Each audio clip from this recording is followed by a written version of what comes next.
السلام علیکم ورحمت الله تعالی وبرکاته. حامد و مسلم و بعد. یو محترم رول پوښتنه کړې ده چې یو کس ته هغه یو شی په 10 لکه روپو په نغدو واخیست او بل سړي ته په 12 لکه روپۍ ورکړه، لیکن د یو کال په نیټه یعنی په قرض یې پې خرڅ کړ، نو د دې شرعي حکم څه دی؟ ځکه چې د خو ورباندې دا 2 لکه روپۍ وګټلې.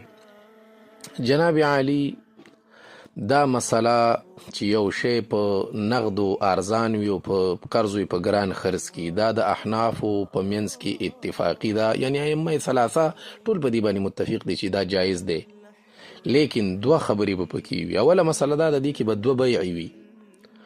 2 بیعې دا دي چې اول به دا کس دا شی ځان ته اخلي، په خپله قبضه کې به یې راولي او بیا به یې په دې بل مشتري باندې خرڅوي. دا به نه وي چې ده ته وایي چې ګوره دا مې تا ته اخیستی، نو چې دا ورته وړاندې نه ووایي چې دا مې تا ته اخیستی، دا خو بیا د هغه وکیل بالشرا دی، نو وکیل بالشرا خو په موکل باندې یو شی ګران نشي خرڅوی، ځکه د وکیل شرا خو دا د موکل ده.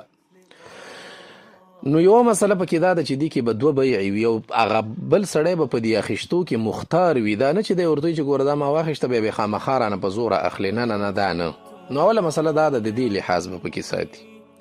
دویمه خبره دا ده چې په دې کې به دونه زیادت نه کوي چې هغې سره غبن فاحش راشي. غبن فاحش دې ته ویلی کېږي چې عام عرف او عادت کې خلک په هغې نه دوکه کېږي. لکه مثلا د 10 روپو شی دی، نو که چا په 11 یا په 12 روپۍ واخیسته نو خیر دی، لیکن که په 20 روپۍ پې خرڅ کړه نو هر رنګې سړی چې هغه ویه لکه زیاتی یې ورسره وکړه، ظلم یې ورسره وکړه. نو بعضې علماو بیا دې ته مکروه ویلي دي چې هغه عمل چې هغې کې غبن فاحش وي او دونه زیادت ورباندې وکړي، نو دا بیا مکروه دی، اگر چې کراهت هم تنزیهي دی، ځکه خلاف اولا عمل دی، او ځکه دا وایي اصل کې دا خلاف مروت دی، مسلمان به خلاف مروت کار نه کوي.